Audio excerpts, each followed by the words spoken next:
right, we have a fun little craft here today. We're going to be remelting some crayons. So this is a really great craft if you have odds and ends of little stubby crayons to use. I just happen to have a crayon problem and I have a lot of crayons. So a lot of mine are still full. You may notice some of them look like they kind of have like cuts down in the middle. We just decided when you're taking the wrapper off your crayon, it's a lot easier if you have a box cutter. You can just slit the paper down the middle and it comes off so much easier than trying to peel those. Like nobody wants to do that. So there is your fun tip for the day. So if you have a box of crayons, trying to find something to do with them, this is a fun little craft. So I happen to have some candy molds that I used for soap making. So I have a nice little square one here. It's a nice silicone. And I also have a little heart one, so I think we're going to make some heart ones today. You could probably make these, actually I saw tutorials on Pinterest where you can make them in like mini muffin pans. You'll just want to make sure things fully cool before you pop them out and then give those a good clean scrub. I don't actually make candy in these are just kind of craft things for me. So, okay, without further ado, let's get going. So I kind of picked out some colors here. I thought it'd be fun to make some crayons that were all in the same like color family. So I've made some selections here and then also just some fun color combos that I like.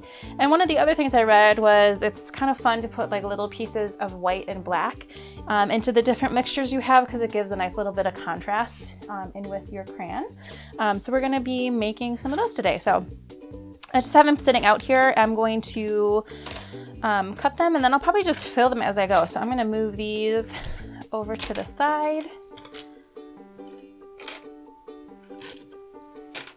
All right, we do a lot of coloring in our house, so we will get use out of these.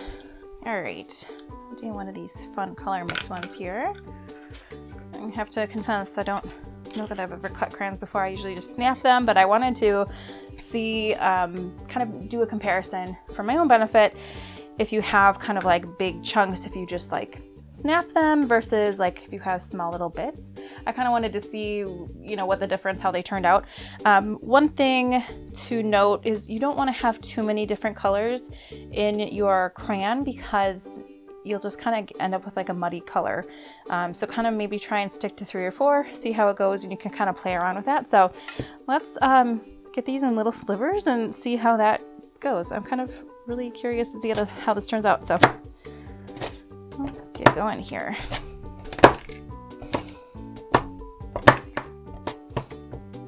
I don't know, maybe if it's this small of pieces, it'll end up muddy. We'll see. We'll test for you so you don't have to.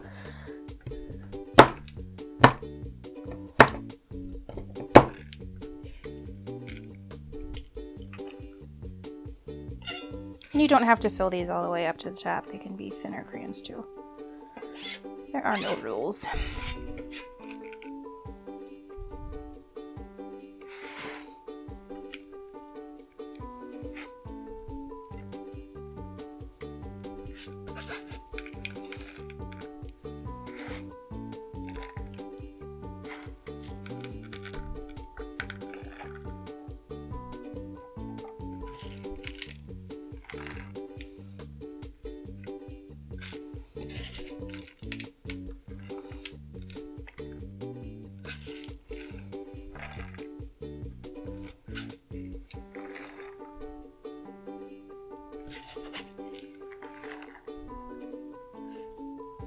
All right, so I almost forgot to do the black and whites, but I cut those into really small little pieces, and I'm just gonna kind of sprinkle some of them on one side. So if I don't like it, I can just use the other side of the crayon.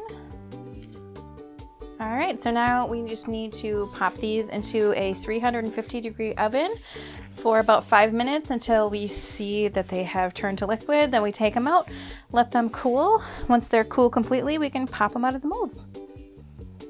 This is how they turned out. They look great. The small pieces didn't get lost I was a little worried to see how that would turn out. You can see some of the like bigger pieces here. Some of these other ones, the square ones, tend to have more of the small chopped pieces. The two hearts had some of the bigger pieces. You can kind of see how those turn out.